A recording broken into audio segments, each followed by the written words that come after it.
아니 근데 이렇게 중국이 각종 기업들이 반도체 자립화의 속도를 내고 있는데 왜 그렇게 H100을 달라고 때를 쓰냐 이런 좀 반응도 올라왔거든요. 왜 그런 아, 걸까요? 그거는요. 네. H100을 달라고 때를 쓴 게 아니라 네. H20을 원래 공급을 했다가 중국이 그걸 막아버린 거죠. 이제 더 이상 H20 수입 안 한다. 그랬더니 이제 젠슨왕이 H20 만들어놨던 거 다 재고 처리해야 되는 손실이 큰 거죠. 그래서 트럼프 대통령이 설득을 한 거죠. 네네. H20은 더 이상 뭐 수입하지 못하게 하니까 H100이나 200을 팔게 해달라. 근데 트럼프 대통령이 이걸 금지를 시켰다가 네. 그러면 25% 통관세를 내고 그렇죠. 가라. 요렇게 해서 허가를 해준 거죠. 네네. 중국이 그걸 이제 사겠다고 요구를 달라고 한 한 건 건 아니에요. 아니고. 네. 그래서 오히려 이제 중국은 그 AI 칩에 대한 제재를 그냥 풀어줘라. 이번 H200 이슈는 중국 내 시장에서 자기네 입지 커브하기 위해서 네. 트럼프를 설득한 거죠. 아.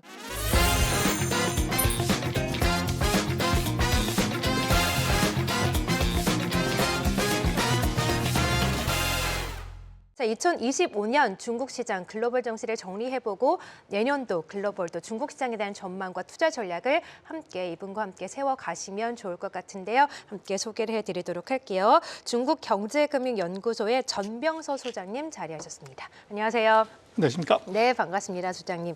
자, 오늘 전병서 소장님과 함께 차이나 마켓나우 특집으로 진행을 해보도록 하겠고요. 저희 한국경제TV 글로벌 TV에서 저희 채널 검색하시고 또 좋아요, 댓글, 구독, 알림 설정까지 눌러준 다음에 지금 현재도 여러분과 실시간 라이브로 함께하고 있으니까요. 궁금한 점, 또 소장님께 궁금한 점 언제든지 채팅창을 통해서 남겨주시길 바라겠습니다.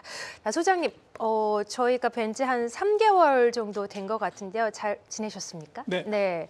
네, 어떻게 지내셨습니까? 많이 바쁘셨죠? 네, 뭐 네. 조금 그랬습니다. 네, 그러셨군요. 그동안 저희가 뵌 지 한 3개월 정도 지났는데 뭐 불과 3개월이라는 시간밖에 지나지 않았지만 중국 시장 그리고 중국 산업계는 그동안 좀 많은 변화가 있었던 것 같아요. 그래서 그 부분부터 좀 질문을 해보도록 할 텐데 일단 중국 경제 상황에 대한 질문부터 먼저 좀 드려보도록 하겠습니다.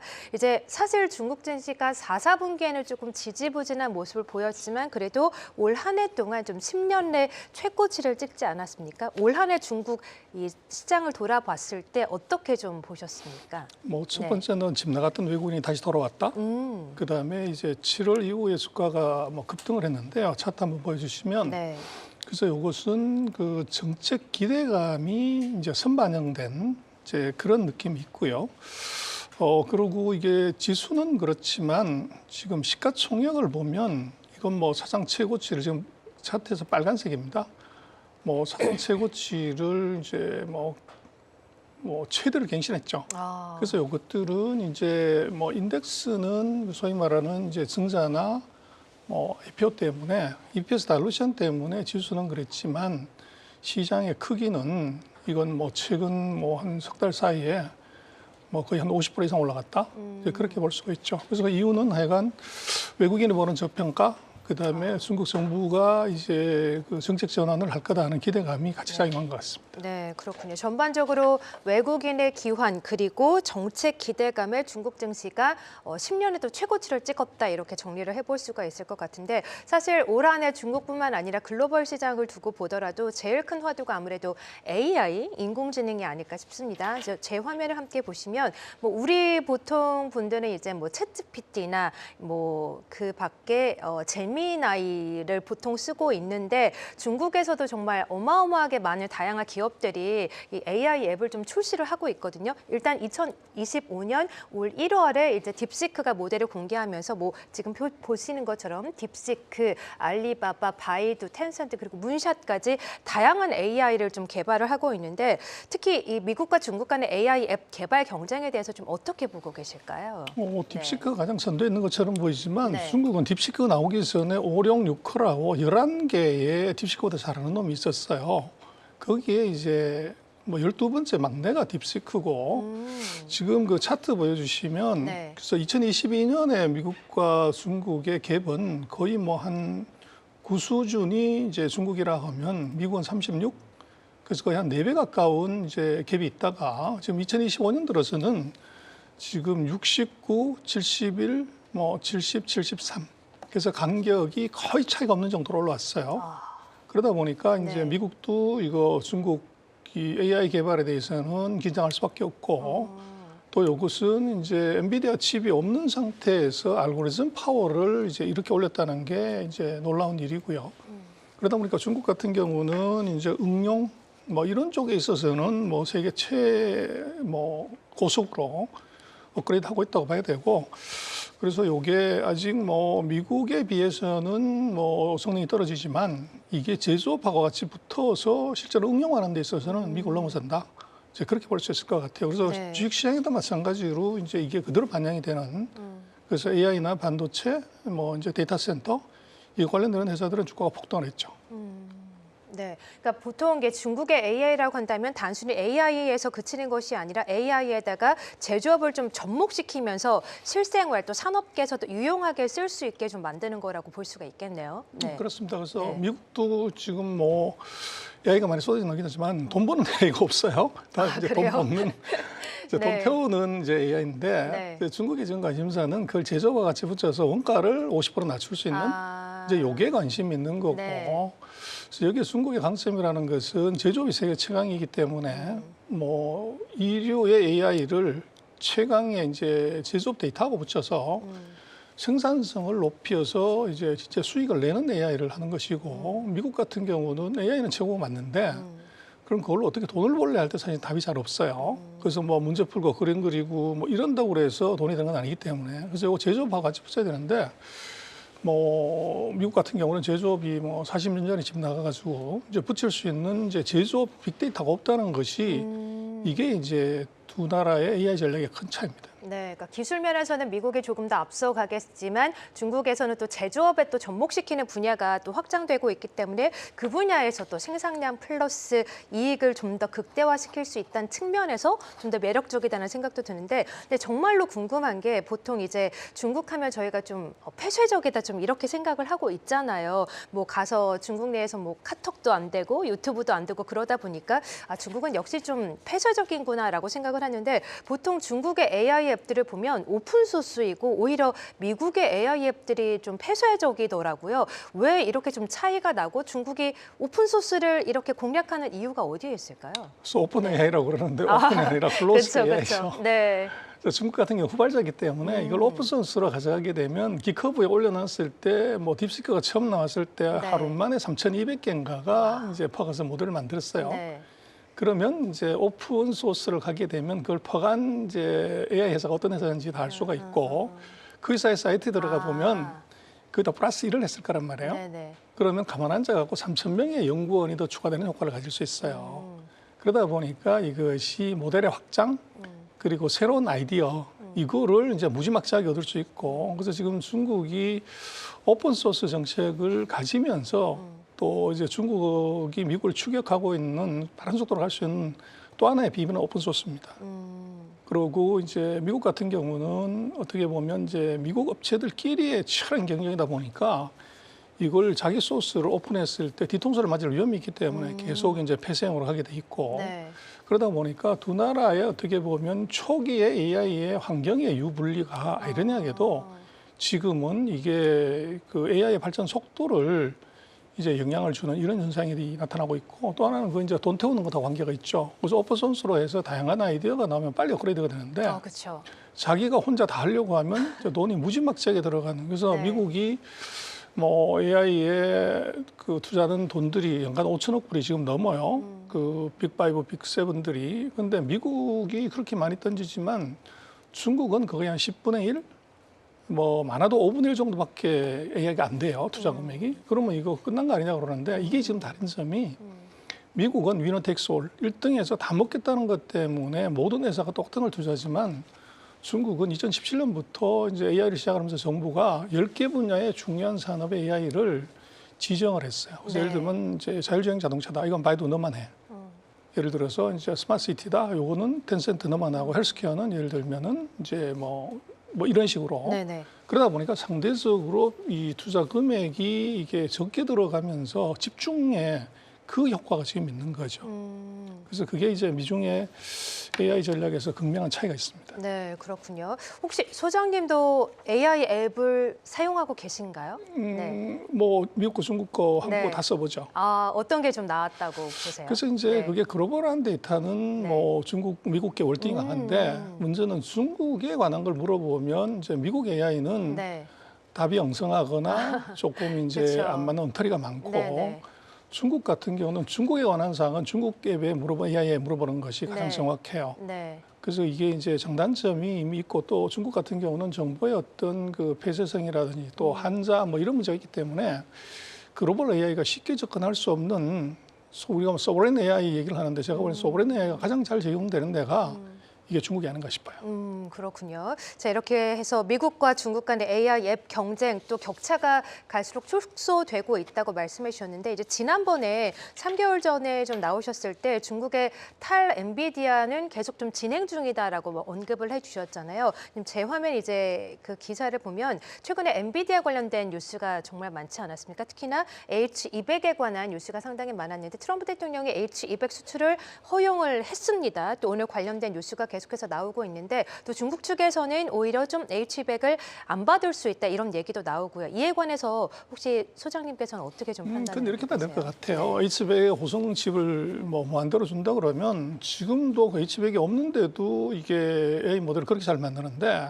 이게 들어가면 정말 적한테 칼을 주는 격이 되죠. 그래요? 예. 그래서 지금 이제 트럼프 대통령의 H100의 수출 허용은 요건 협상의 카드. 내년 4월에 이제 중국을 방문할 때 좀 분위기를 좋게 하는 것, 그 빌드업 작업이라고 보여지고 중요한 것은 그 몇 개를 주냐가 중요해요. 몇 개요? 그렇죠. 네. 우리처럼 26만 개를 줄래, 2만 6천 개를 줄래, 2,600개를 줄래. 그건 뭐 2,600개를 줘도 주는 거란 말이에요. 지금 나온 데이터가 있나요? 없죠. 혹시? 네. 그래서 이제 제가 볼 때는 미국은 그것을 준다고 하는 이제 카드로 쓰지 실제적으로 중국이 데이터 센터를 구축해서 제대로 AI를 가동할 정도의 물량을 절대 공급하지 않는다. 그래요. 그래서 이제 이것의 효과를 어떻게 보면 되냐면 그건 돈한테 물어보면 돼요. 그래서 그 최대 수혜자가 누구냐면 엔비디아죠.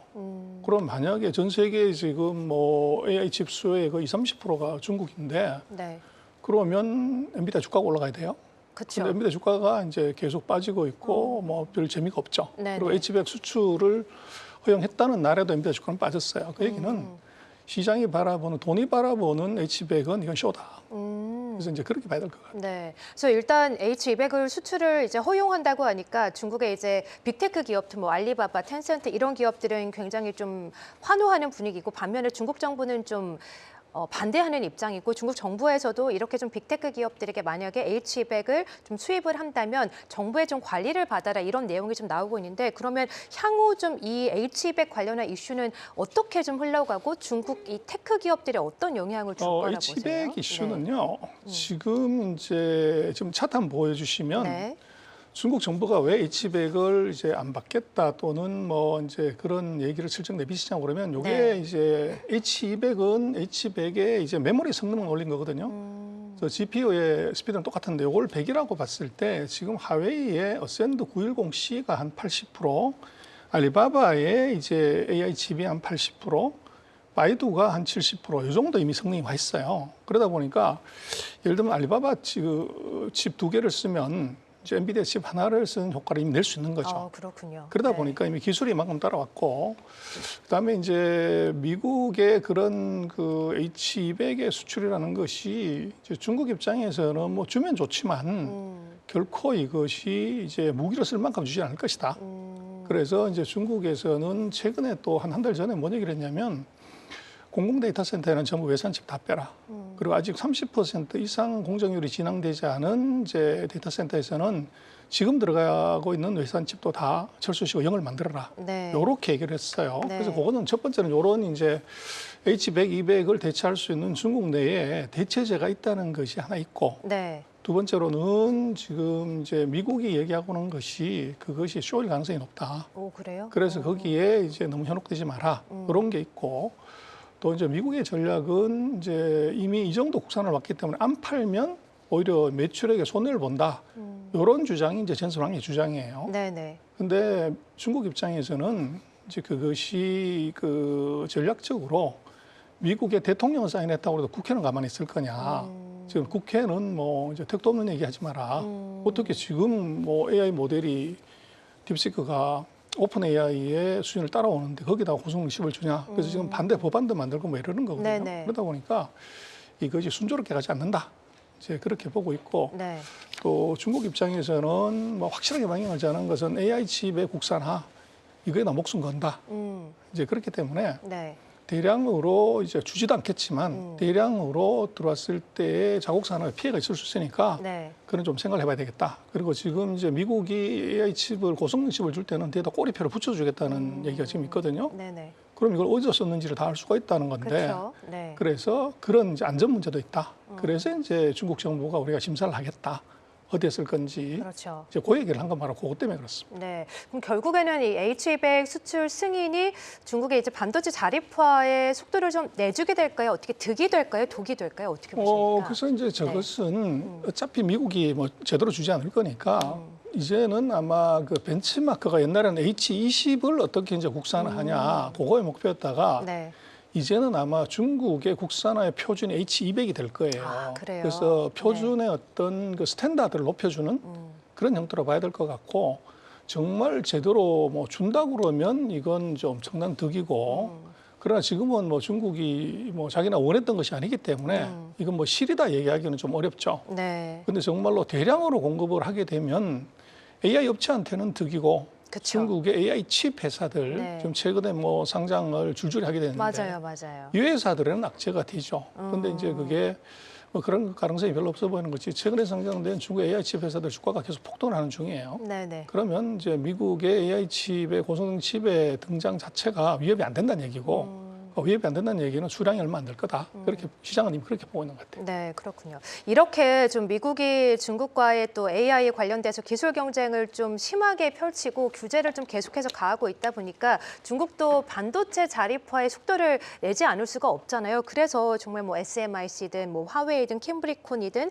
다양한 기업들에서 반도체 자립화의 속도를 내고 있는데요. 최근에 이런 반도체 자립화의 속도를 내는 기업들, 반도체 자립화에 좀 성공을 할 거라고 보십니까? 어떻게 보세요? 그래서 네. 지금 그 칩 회사들의 성능을 보면은 네. 급속도로 지금 좋아지고 있는데요. 그렇군요. 네. 그래서 문제는 이거 돈하고 기술하고 사람을 집어넣으면 뭐 성능이 좋아지게 돼 있거든요. 그래서 지금은 중국은 사람으로서 이걸 왔는데 지금 그 AI 칩 회사들이 3개가 지금 상장을 지금 했어요. 맞아요. 캠브리콘하고 이제 무시하고 모어스레드 3개가 했는데 네, 이 주가가 엄청 올랐어요. 그렇죠. 네. 이 3개 회사들의 시가총액이 지금 240조 원이에요.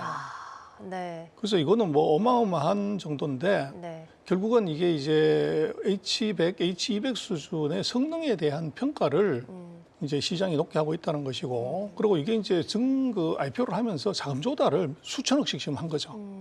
그러다 보니까 이게 지금 돈이 여기다 또 추가적으로 들어가게 되면 중국의 AI 칩의 국산화의 속도는 지금까지 왔던 것보다 한 2배 이상 빨라질 가능성이 높아요. 그리고 금년 뭐 지금 내년에도 중국은 좀 AI 칩 회사들의 경우는 대거 상장을 이제 허용해 줄 가능성이 높아요. 그리고 홍콩에도 이제 상장을 할 생각이 있는 것 같고 네. 그렇게 되면 지금 중국의 AI는 이제 사람하고 기술에다가 돈이 더 이제 대거 투입되는 그런 상황이고 그래서 내년에는 아마 중국의 AI 칩이 지금 보는 것보다 또는 예상보다는 훨씬 빠른 아마 성장을 할 수밖에 없을 것 같습니다. 네, 저 주황색 막대 그래프가 이제 중국의 AI 칩 성능을 1등하는 말하는 회사들, 뭐 거죠? 고분야 잘하는 회사들이고 네. 맨 오른쪽이 지금 엔비디아 H100입니다. H100이군요. 그게 이제 네. TPP로 보면은 한 15,000 정도 된다 하면 12,800 뭐 이 정도 수준 선발 업체들은 와 있고 네. 이제 두 번째 업체들도 한 11,000에서 한 9,000 정도 수준 이 정도 와 있는 거의 다 쫓아왔다고 해서 봐야 되는 네, 거죠. 그렇군요. 그러니까 약간 H200에는 좀 못 미치는 경향이 있지만 그래도 H100은 어느 정도 좀 따라잡은 모양새라고 볼 수 그렇죠. 있겠네요. H100을 못 쓰면 이제 그렇군요. 샌드칩 2개를 쓰면 되니까. 그렇군요. 그래서 네. 데이터 센터의 구축 비용은 2배가 들지만 이게 H100이나 200이 없다고 해서 데이터 센터를 못 만들거나 AI를 못 하는 게 지금 아닌 수준까지 와버린 거죠. 네, 그렇군요. 그러니까 저희가 뭐 이렇게 반도체 자립화의 속도를 내는 기업들 지금 비교된 표로 말씀을 해주셨는데 사실 상장이 안 되어 있긴 하지만 가장 자립화의 속도를 내는 기업은 뭐니 해도 이제 화웨이잖아요. 화웨이가 또 엔비디아를 목표로 다양한 또 어센드 칩을 개발을 하면서 자립화, 가속화에 또 선두주자 달리고 있는데 그 엔비디아 칩과 화웨이 칩을 비교했을 때는 좀 성능이 어떤지도 궁금하네요. 네. 그래서 지금 하웨이가 910C라는 걸 냈는데, 910C. 그렇죠. 네. 이게 지금 이제 H200의 한 80% 정도 수준이에요. 아, 그래요? 오. 근데 이게 지금 얼마 전에 이 인터커넥트 2025라는 컨퍼런스를 하면서 앞으로 3년의 로드맵을 이제 내면서 950 뭐 시리즈 950D 뭐 이런 거를 냈는데 요것들의 성능은 H200을 넘어서는 걸로 로드맵을 그렇게 잡아놨어요. 그래서 중국의 지금 그 AI 칩의 뭐 발전 속도는 미국과 분명히 이제 갭은 있지만 네. 이거를 못 따라가는 정도가 아니라 예를 들면 2단계나 3단계 갭은 그대로 유지하면서 이게 계속 업그레이드가 되고 있는 중이다. 네. 이제 그렇게 봐야 될 것 같고 대신 2단계 정도, 3단계 정도 뒤진 칩이라고 하더라도 지금 하웨이가 만들어낸 게 소위 말해 클러스터링 기술. 그러니까 하웨이가 만든 이제 최근에 만든 기술은 한꺼번에 15,400개의 AI 칩을 연결해서 와, 이걸 이제 예. 슈퍼컴퓨터나 데이터 센터에 이제 집어넣는 이 기술을 네. 만들었기 때문에 네. 엔비디아 칩의 한 7, 80% 성능을 갖더라도 그것을 이제 4개를 쓰고 8개를 쓰고 이제 이런 식으로 이게 그 하드웨어 약점을 커버링하는 기술을 지금 만들었다는 거죠. 네. 그러다 보니까 지금 뭐 중국의 반도체 산업이든 AI 산업이든 그 밑에 가장 큰 뭐 제가 어떤 그 칼럼에서 그렇게 썼지만 대형 항공모함 네. 이제 항공모함이 바로 네. 하웨이고 하웨이의 그 플랫폼 위에 중국의 모든 반도체사들이 다 들어가 있습니다. 그래서 지금 2021년 이후에 하웨이가 M&A 했거나 투자한 회사들이 자회사가 한 117개나 됩니다. 그래서 이것은 뭐 반도체 설계부터 시작해서 모든 분야가 다 들어가 있고 네.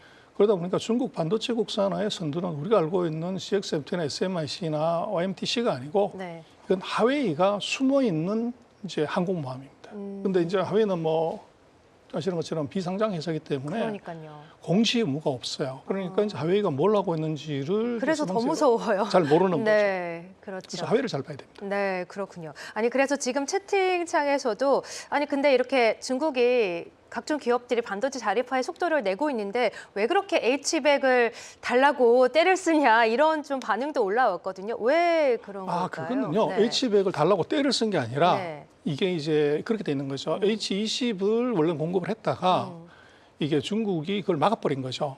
이제 더 이상 H20 수입 안 한다. 그랬더니 이제 그 전순왕이 요 그렇게 되면은 이제 앞으로 전 세계 시장이 한 30% 가까이 되는 AI 칩 시장을 이제 포기하게 되니까 그리고 H20 만들어놨던 건 다 재고 처리해야 되는 손실이 큰 거죠. 그래서 트럼프 대통령이 설득을 한 거죠. 네네. 그래서 이제 H20은 더 이상 뭐 수입하지 못하게 하니까 H100이나 200을 팔게 해달라. 네네.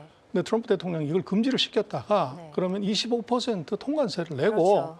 가라 요렇게 해서 허가를 해준 거죠. 네네. 그래서 이것은 이제 미국이 팔겠다고 해서 이제 나온 거고 중국이 그걸 이제 사겠다고 요구를 달라고 한 한 건 건 아니에요. 아니고. 네. 그래서 오히려 이제 중국은 그 AI 칩에 대한 제재를 그냥 풀어줘라. 네. 요게 지금까지 이제 쭉 계속 협상에서 나온 조건이었고 이번 H200 이슈는 그것은 이제 엔비디아가 이게 중국 내 시장에서 자기네 입지 또 어떻게 보면 이제 요거를 네. 이 커브하기 위해서 네. 트럼프를 설득한 거죠. 아, 그렇군요. 그래서 그게 제대로 되면은 뭐 엔비디아는 돈을 버는 것이고 중국은 AI 모델의 성능을 올리는 것이고 트럼프는 이제 세금을 25% 통관세를 챙기고 네. 이 333이 이제 서로가 그 도랑씨 오가지 잡고 돈을 주는 모델이라고 생각을 했는데 네. 요게 이제 트럼프도 풀로 줄 수 없고 또 중국의 입장에서는 그게 너무 무리하게 많이 들어오면 자국의 AI 칩 회사들이 그렇죠. 이게 위험해질 수도 있고 네. 그러다 보니까 이제 서로가 견제하는 아주 묘한 상황이 벌어진 거예요. 그렇군요. 정말 말씀해 주신 것처럼 묘한 상황이 좀 펼쳐지고 있는 것 같아요. 엔비디아는 주고 싶고 트럼프도 뭐 저도 괜찮다라고 했는데 중국은 뭐 받아도 좋고 안 받아도 좋고 약간 이런 입장인 것 같은데 이렇게 해서 좀 반도체 자립화에 속도를 내고 있는 중국인데 저는 이 기사가 정말 최근에 좀 눈에 띄었는데 지난주 금요일에 좀 나온 뉴스거든요. 화면을 함께 보시면 원래는 이제 EUV 노광 장비라고 해서 첨단 제조 분야에 이 기술이 없으면은 첨단 분야에서 많이 좀 뒤처지는 그런 기술이었는데 ASML이 좀 선점을 하고 있지 않았습니까? 근데 중국이 이제는 이것까지 EUV 노광기까지 좀 개발에 성공했다. 아직 성공해서 상용화가 된 건 아니지만 거의 뭐 단계를 좀 밟고 있다 이런 얘기가 좀 나왔거든요. 이 부분에 대해서는 좀 어떻게 긍정적으로 보고 사실 계실까요? 전 세계 어떤 나라도 EUV로 국산화하겠다는 나라가 없어요. 아, 그래요? 근데 이제 중국이 네. 이걸 들어왔다는 것은 이거 뭐 역사상 처음 있는 일이고 그래서 이게 이제 문제가 되는 것은 지금 이제 샘플을 만들어서 광원을 빛을 내는 것을 이제 성공했다는 건데 이거 갖고 아주 반드시 칩을 만드는 건 아니에요. 근데 지금 중국이 무서운 것은 이것도 뒤편에 누가 있냐면 하웨이가 주도가 돼서 국가 팀들이 이제 들어와 있고 거기에 한 237개 회사가 컨소시엄으로 들어와서 개발을 한 거죠. 그래서 지금으로 봐서는 앞으로 뭐 한 5년, 중국은 2028년에 제품 만들겠다고 그러는데 뭐 한 5년 정도 시간 걸릴 것 같아요. 그러나 네. 이것은 당초 예상보다는 뭐 ASML이나 이런 쪽에서는 중국은 10년, 20년 가도 못 만든다. 그렇게 장담을 했었는데 이게 지금 이미 시제품의 샘플이 나왔다고 하는 것은 그 속도가 훨씬 맞아요. 빨라진다는 것의 시그널이고 그리고 이제 이게 만약에 국산화가 정말 됐다 그러면 최대 피해자는 한국이 될 수 있어요. 아, 그렇습니까? 그래서 우리로서는 좀 중국하고의 기술 갭이 그 EUV 장비가 중국은 없기 때문에 우리 네. 첨단 이제 뭐 디램을 못 만든다고 그러는데 이게 만들어져 버리면 이거 문제가 커지는 거죠. 그래서 이제 그걸 우리는 더 주목해서 봐야 되고 네.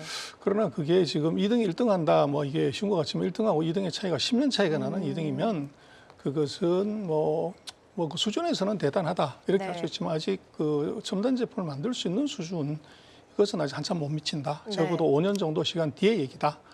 이제 그렇게 봐야 될 것 같아요. 그렇군요. 아직은 좀 5년 정도 좀 시간이 좀 필요할 것이다라고 하셨고, 근데 또 EUV뿐만 아니라 최근에 이제 YMTC 비상장 기업인데 이 기업 또한 이제 하이닉스에서 선점하고 있는 HBM에 대한 또 만들었다 이런 얘기도 좀 있더라고요. 그런 면에서 그렇다면 지금 방금 말씀해주신 것처럼 우리나라 기업들이 큰 위협이 될 수 있다라고 하셨는데 YMTC 또 CXMT도 이제 내년에 상장을 좀 대기하고 있잖아요. 그런 면에서 봤을 때 우리 반도체 기업들이 우리나라 반도체 기업들은 어떤 전략을 우리가 가져가야 이제 될까요? 뭐 HBM에서 잘하고 있다, 네. 뭐 DDR에서 돈 번다 이렇게 너무 치여 있으면 안 돼요. 그래서 지금 이제 HBM은 CXMT가 하고 있는데 CXMT가 HBM2는 지금 하고 있어요. 네.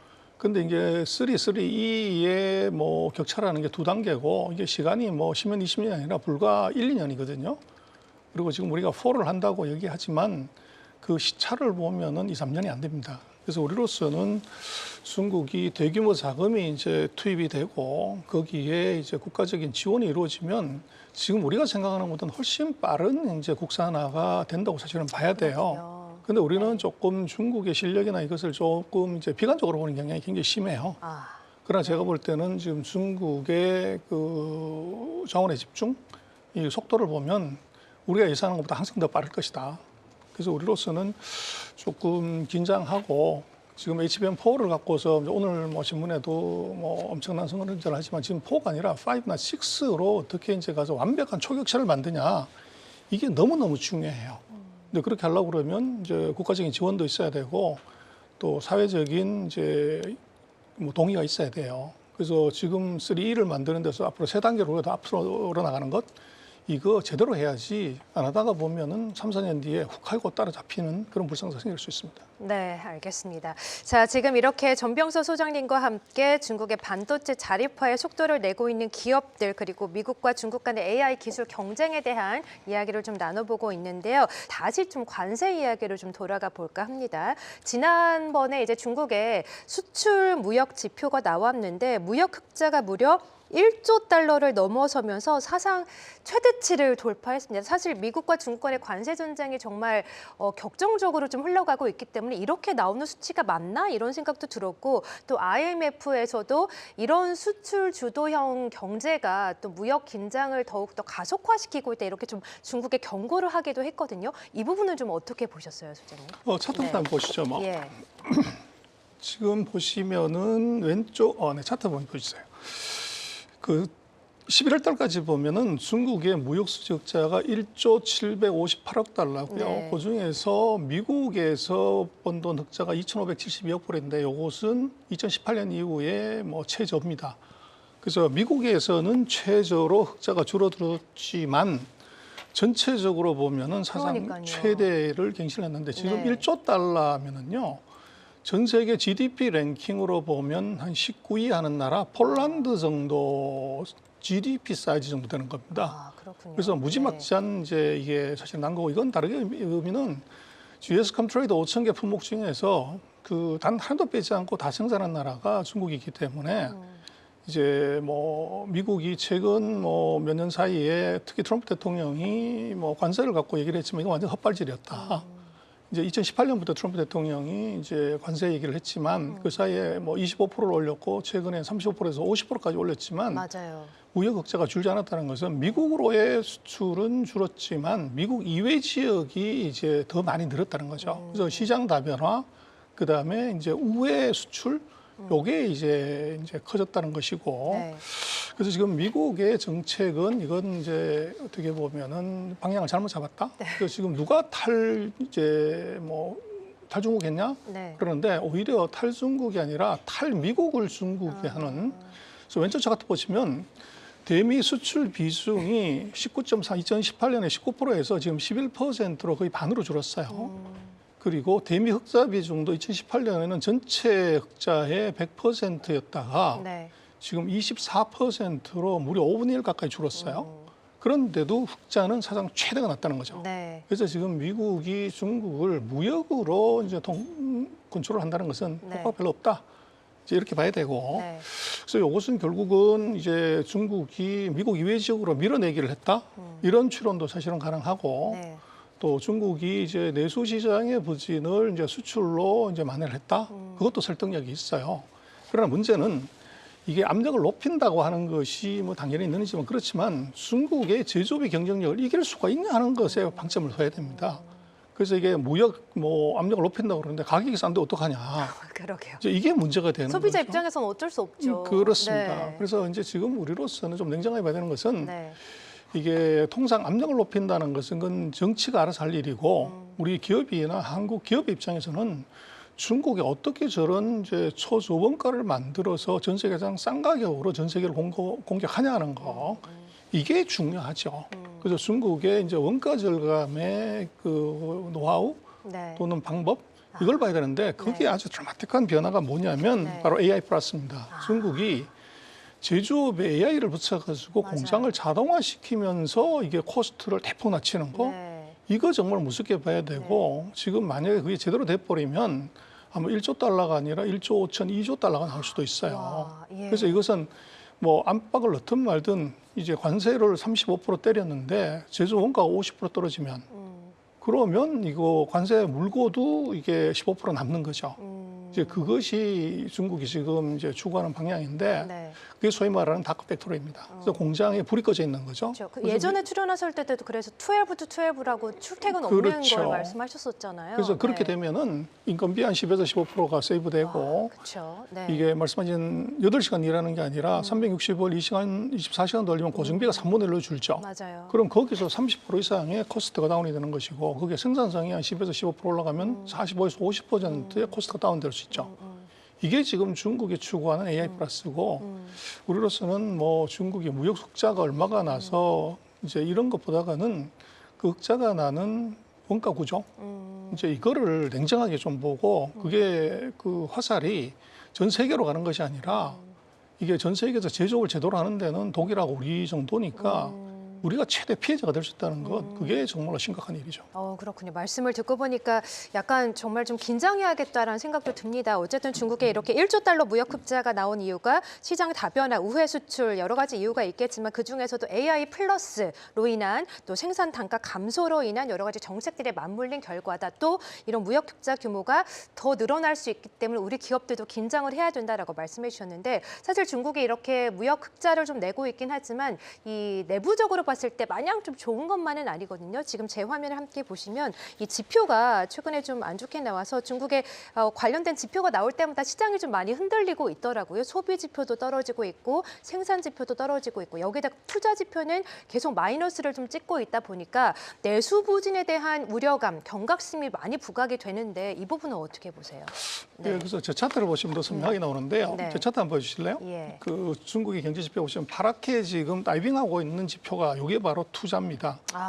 그래서 저게 드라마틱하고 나머지 이제 소비나 뭐 수출 이것은 네. 뭐 다른 나라에 비해서 나쁜 건 아니에요. 근데 이제 이 투자가 줄어든다는 것이 대표적인 게 부동산 얘기 들어가 있고 제조업이 있고 SOC가 있는데 이게 지금 이제 다이빙을 역대 최대로 하고 있는 거죠. 그리고 이제 소비가 아무래도 이게 팀목이 돼줘야 되는데 지금 네. 11월 달에 소비가 거의 0% 가까이로 떨어졌어요. 그래서 중국 입장에서는 정부 입장에서는 난리 났다. 이제 그렇게 봐야 되고 그래서 그것의 표현이 어떻게 나오냐면 이번에 중국이 경제 공작 회의를 이제 하는데 거기서 2026년에는 소비 중심 성장을 하겠다. 이렇게 맞아요. 이제 아주 강하고 세게 얘기하는데 그건 바로 이 차트를 보시면 됩니다. 그래서 네. 지금 요게 파란 색깔이 소비심리 지수인데 이것도 지금 참 북극해로 지금 들어가 버린 거죠. 파란 게. 지금 2021년 이후에 이게 한 90대 선에서 원래는 한 120을 가야 되는데 이게 지금 빠져나오지를 못하고 있는 거죠. 지금 빨간 색깔이 소비 증가율인데 이게 거의 0%대까지 지금 떨어져 있어요. 그러다 보니까 이게 뭐냐 그러면은 서방 세계는 이제 여론조사를 하죠. 그래서 이제 민심이 어떻다는 걸 보여주는데 중국은 여론조사가 없는 대신에 제가 볼 때는 중국의 여론조사의 그 대체제는 바로 소비심리 지수다.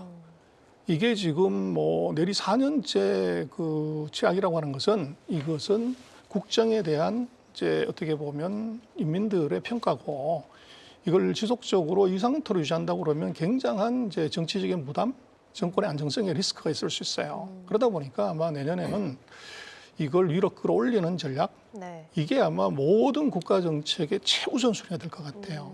그래서 이제 뭐 12월 경제공작회의에서 네. 가장 강조했던 것이 내수 우선이다. 근데 네. 이것은 어떻게 보면 위기 인식의 표현이다. 오히려 이제 그렇게 봐야 될 것 같고. 네.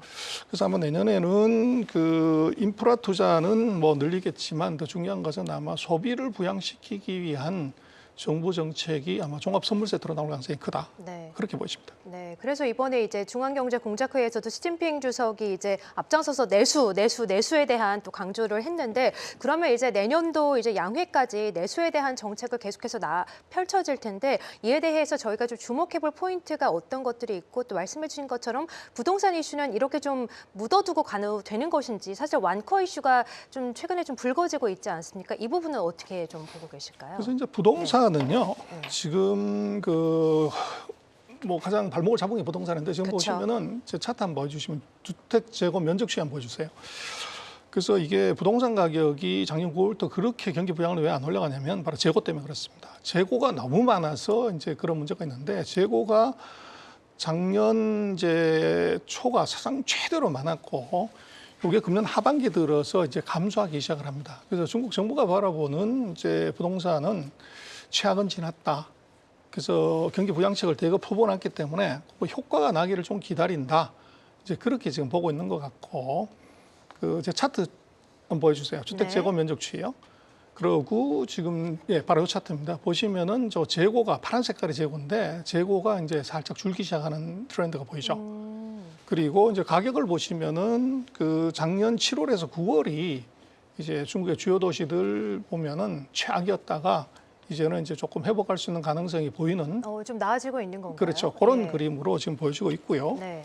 그래서 중국은 아마 내년에는 소비 진작을 위해서 아마도 우리가 했던 거 쿠폰 이거 대량으로 이제 살포할 가능성이 높고 네.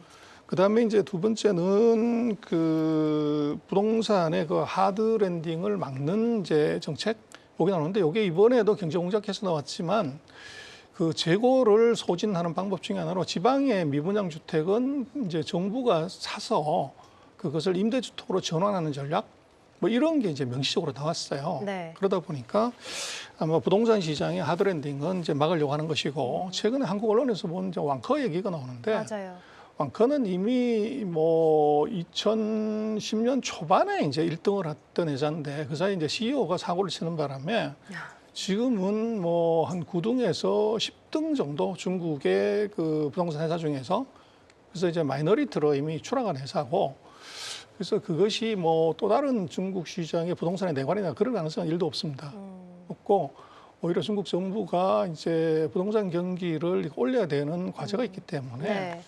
이것을 이제 부양을 어떻게 하려는 쪽으로 신경을 쓰기 때문에 아마도 부동산에 대한 리스크는 뭐 크지는 않을 것 같다.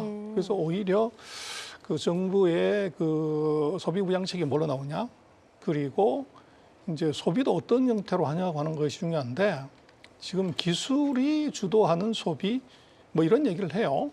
그래서 이것은 그 생활에 AI가 들어간다는 얘기고 그리고 지금 이제 미국하고의 경쟁 때문에도 그렇지만 첨단 산업 기술 또 AI 여기에 대한 투자가 무지막지하게 들어가게 됩니다. 그래서 아마도 내년에는 그 중국의 성장은 크게 봐서 정부가 대거 지원하는 이제 내수 소비 또 하나는 미국과의 경쟁 때문에 이게 뭐 내수 경기가 어떻든 아무 상관없이 지속적으로 돈을 퍼넣는 이제 첨단 산업 이 두 가지로 아마 두 개의 축으로서 이제 GDP도 마치고 경제 정책도 그쪽에 다 포커스될 가능성이 높아 보입니다. 네, 그러니까 내년도 중국 증시는 딱 두 가지 키워드로 말씀을 해주신 것처럼 집약을 해볼 수가 있을 것 같아요. 소비 그리고 관련돼서 첨단 산업의 강화 이렇게 좀 볼 수가 있을 텐데 그래서 그런지 외국계 증권사들도 이제 중국 시장에 대한 전망치를 좀 내년도에 대해서 그나마 좀 긍정적으로 보고 있는 것 같은데 저희 화면을 함께 보시면 뭐 모건 스탠도 현재보다 약 3.4% 정도, JP 모건도 UBS도 상승 여력이 있다라고 좀 보고 있는데 소장님께서는 좀 내년도 중국 시장 전망을 어떻게 하시고 그렇다면 어떤 업종 종목에 집중을 해야 된다고 그래서 우리도 보실까요? 그렇지만 한국 네. 시장을 누가 제일 잘하냐면 이게 강에 포유하지 않는지는 거기 놀건 오리가 제일 잘 알아요. 그래서 우리는 네. 이제 뭐 미국 그 IB들에 대해서 이제 자꾸 고평가를 해서 그러는데 우리나라 네. 정치도 보면 뭐 미국 IB들이 예를 들면 반도체 경기 엉망진창으로 예측했잖아요. 그래서 그것은 이제 중국 정치가 어디에 갈 거냐는 글로벌 IB들 걸 보면 안 되고 네. 중국의 이제 중국 그 IB들 내부에 있는 이제 네. 그쪽을 봐야 되고 그리고 이제 지금 내년도 같은 경우는 뭐 지금 중국의 전체적인 증시의 밸류에이션을 보면 중국은 뭐 최근 4년 동안 주가가 빠졌어요. 그리고 금년 7월부터 이제 한 4개월 정도 올라간 거기 때문에 뭐 싸다. 이것은 뭐 어떤 지표로 봐도 이제 명확하게 그런 것이 있고 거기에 이제 정부의 입김이 워낙 세기 때문에 정부가 이제는 그 정권의 안정성 때문에도 목숨 걸고 경기 부양을 해야 되는 상황이 벌어진다고 하면 그쪽에서의 이제 뭐 방향이라는 게 결국은 돈을 벌 수 있는 방법이 있어야 되는데 네. 이게 두 가지죠. 하나는 그 월급 타서 버는 거고 또 하나는 이제 자산 소득입니다. 그래서 자산 소득이 웰스 이펙트가 미국도 마찬가지, 한국도 마찬가지 이게 굉장히 중요한데 중국은 네. 최근 4년 동안에 주식하고 부동산이 반토막 나는 바람에 웰스 이펙트가 마이너스로 들어왔어요. 그래서 요거를 이제 플러스로 만들면 네. 이게 이제 경기 부양이 굉장히 중요한 수단이 있는데 네. 이게 주가를 먼저 올린다. 이게 이제 중국 정부의 전략인 것 같아요. 부동산은 워낙 덩어리가 크기 때문에 네. 쉽지는 않고 그래서 아마 중국의 내년도 그 경기 부양의 또 다른 측면에서는 증시 부양 그리고 이제 그 증시 부양을 통해서 첨단 기업들의 그 자금 조달을 쉽게 해주는 그런 두 가지 목적으로 증시를 이제 안정적으로 우상향하는 쪽으로 가져갈 가능성이 대단히 높아 보여요. 네. 그래서 아마도 그 외국계 IB들이 보는 것보다는 중국 증시의 상승 폭은 아마 훨씬 더 높을 수 있을 것 같고 그래요? 네. 또 하나 봐야 되는 것은 정치적인 이슈예요. 네. 그래서 내년에 뭐 미국 증시를 좋게 보는 것도 중간선거 때문에 그렇지만 중국도 그 27 사이클 중국은 이제 2자 7자 들어가는 해에 이제 주석의 임기가 끝나게 돼요. 그리고 새로운 이제 그 임기가 시작이 되는데 그렇다고 하면 이제 예를 들면 시진핑 주석이 4연임을 하게 된다고 그러면 2027년이나 2026년의 실적이 어떤가 굉장히 중요하죠. 그래서 인민들의 맞아요. 평가는 그래서 2026년은 최근 4년 동안 중국이 뭐 코로나니 뭐 이런 것 정책의 이제 헛발질 때문에 뭐 주가도 경기도 다 좋지 않았기 때문에 2026년이 어떻게 보면 정권의 클로징을 하는 이제 마무리하는 해이기 때문에 네. 이 예를 들어 사연임을 하기 위한 전제가 뭐 먹고 살기 나지 않냐 하는 것이 네. 답이거든요. 아, 그러다 보니까 뭐 4년 전에 뭘 했냐는 기억이 없고 네.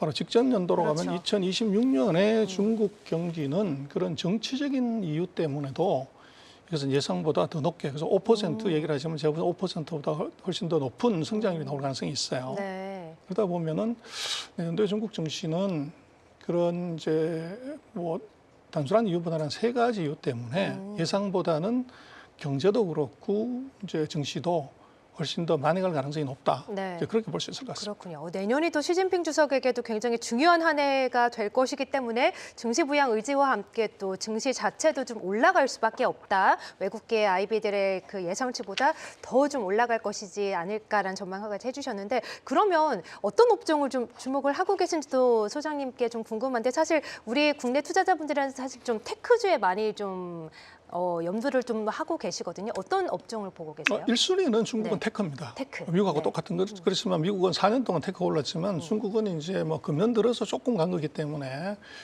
AI 반도체 뭐 이제 플랫폼 기업의 인프라 이것은 뭐 1순위가 될 수밖에 없고요. 그리고 두 번째는 이제 중국이 전기차를 포함한 이제 어떻게 보면 그 신에너지 이것의 수요가 아주 폭증을 지금 해요. 그래서 신에너지 관련되는 ESS나 배터리나 이게 이제 두 번째 순위가 될 수밖에 없고 세 번째는 그 사이 이제 4년 동안 잠자던 소비죠. 근데 소비는 지금 중국이 가장 먼저 지금 이제 얘기하는 것이 이번에 공정공작회에서 사람을 위한 투자 뭐 이런 단어가 지금 나왔어요. 토스 위런이라는 사람을 단어. 위한 투자. 그렇죠. 그래서 이게 뭐냐 그러면 육아, 양로, 의료, 맞아요. 교육 네. 요 네 가지라고 봐야 돼요. 아. 그래서 이것은 어떤 의미냐면 우리도 그렇지만 한국의 50대, 60대 뭐 취업률이 높아가는 것은 전부 이제 요양원에 이 요양보호사들의 숫자가 확 늘어서 그런 거잖아요. 그렇듯이 중국도 지금 노인 인구가 급증하기 때문에 이런 이제 양로, 교육, 뭐 의료 뭐 이런 서비스들은 고용 유발 효과가 굉장히 커요. 그러다 보니까 고용 문제도 해결하고 또 어떻게 보면 이것이 이제 소비 부양의 그 중요한 뭐 계기가 될 수 있기 때문에 그런 이제 사람에 대한 서비스, 의료, 양료, 교육 뭐 이제 이런 것들이 아마 내년에는 이제 증시에서 조금 주목해 봐야 될 섹터다 그렇게 보십니다. 네, 저희가 사실 테크에만 집중을 하고 있었는데 테크 이외에도 육아, 양로, 의료, 교육까지 사람에 대한 서비스 관련된 종목들에 좀 집중을 해보자라고 말씀을 해주셨습니다.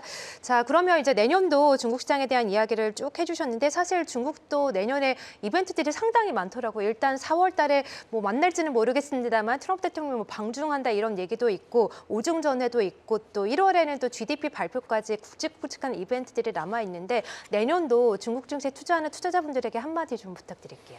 그래서 뭐 중국은 뭐 10m 미는 것 같아요. 멀리서 보면 이뻐 보이는데 안에 들어가서 디테일을 보지 않으면 그렇죠. 이건 알 수가 없는. 네. 그래서 뭐 중국은 8시 뉴스에 전국에 우리처럼 동시에 비가 옵니다, 눈이 옵니다 뉴스가 없어요. 아, 그래요? 그래서 남북으로 5,500, 동서로 5,200이기 때문에 전국에 동시에 비가 없습니다. 네. 그래서 그걸 우리 이해를 못하는 거죠. 그래서 이제 중국이 좋다 이렇게 하는 것은 31개 성시 중에서 예를 들면 17개가 좋다는 거고 그래요. 그래서 13개는 14개는 나쁠 수도 있어요. 네. 그래서 조금 깊이 자세히 들여다봐야 된다. 그래서 이게 중국 같은 경우는 우리 가까이 있지만 우리가 잘 몰라요. 그래서 비행기 타고 1시간 40분 가면 되는 이제 나라는 잘 모르고 14시간 가는 이제 미국은 우리가 잘 아는 것이 정보의 비대칭성이 워낙 크기 때문에 그런데 지금 뭐 결국은 주식시장에서 싼 게 최고의 투자 뭐 테마고 그 의미가 있죠. 그래서 4년 동안 빠진 주가하고 4년 동안 올라간 주가 이제 거기에서 뭐 누가 옥석을 이제 고르냐 하는 것이 선택의 문제인데 중국은 이제 정부도 올려야 돼 주가를 올려야 될 필요가 있고 경제 펀더멘털 자체도 이제 리커버를 하는 단계에 들어와 있기 때문에 뭐 중국 증시는 아마 내년에는 뭐 관심을 가지고 공부를 하는 만큼 네. 아마 수익이 날 수 있는 장이 아닌가 싶습니다. 네, 자 중국 증시 내년에 공부를 하고 관심을 가지는 만큼 또 수익이 날 것이다라고 또 긍정적인 말씀까지 해주셨습니다. 자 마지막으로 최근에 이 소장님이 관련된 또 책을 출간을 하셨더라고요. 또 7월달에 차이나 퍼즐이라고 최근에 미중 패권 경쟁이 심화되는 가운데 또 의미 있는 책을 또 출간하셨는데 저희가 어떤 관점에서 읽으면 좋을지 또 함께 말씀해 주시죠. 그래서 뭐 우리로서는 뭐 한국의 대기업들이 중국에서 다 이제 퇴출했고, 그리고 우리 최대 과제는 사실은 안미 경제 끝났다고 얘기했지만 최근 뭐 4년 동안에 여전히 우리 수출 1위는 중국입니다. 그리고 미국이 저렇게 규제를 했는데도 전 세계 GDP 19위 정도 되는 나라만큼의 무역 흑자를 11달 만에 만들어냈어요. 네. 그럼 거기에 뭔가 비밀이 있는 거죠. 그렇죠. 그래서 우리로서는 이제 중국을 뭐 우리가 이겨야 된다 뭐 이런 얘기하지만 이게 중국을 극복하는 전제는 중국을 먼저 알아야 되고 그래서 정말 극중하고 싶으면 지중이 먼저입니다. 그리고 그러려면 우리가 지금 봤던 중국의 부정적인 것 말고 중국의 긍정적인 효과, 우리가 깜짝 놀랄 만한 효과가 나온 것이 도대체 왜 그랬냐를 제대로 알아야 되는 거죠. 그래서 제가 제목을 퍼즐이라고 붙인 것은 네. 퍼즐을 못 풀면은 이것은 그렇죠. 답으로 나갈 수가 없다. 네. 그래서 뭐 중국이 왜 이제 미국의 제재에 있어서도 지금까지 뭐 8년 동안 제재를 받았단 말이에요. 그러면 오래됐네요. 1년을 네. 버텼다 그러는 건 운일 수 있지만 8년을 버텼다 하면 실력이에요. 그러게요. 네. 그래서 제가 그 책에다 쓴 것은 중국이 왜 강해졌는가를 한 7가지 S자를 이제 그 7S죠. 네. 그거를 이제 기준으로 그 중국의 강한 점들을 좀 써놨고, 그래서 거기서 이제 한국은 어떻게 이걸 이제 극복하냐는 문제들을 뭐 몇 가지 대안을 분야별로 조금 정리를 했습니다. 아마 네. 뭐 중국을 이해하시고 또 뭐 이러는 데는 조금 참고가 되실 수 있을 것 같습니다. 네, 그렇군요. 저도 이제 중국 주식시장에 대한 정보를 좀 전해드리면서 어떻게 중국은 이렇게 강할까? 돈이 어떻게 이렇게 좀 많을까? 이런 궁금증이 항상 있었는데 소장님의 책을 읽으면 좀 궁금증이 해결될 것도 같고 또 앞으로 어떤 자세로 투자를 해야 되는지도 해답을 좀 얻어갈 수 있을 것 같아요. 많은 분들이 관심을 가지실 것 같고요. 저 또한 또 꼭 읽어보도록 하겠습니다. 네, 자 이렇게 해서 오늘은 2025년 중국 시장 함께 정리를 해보고 내년도 시장에 대한 전망까지 함께 들어봤습니다.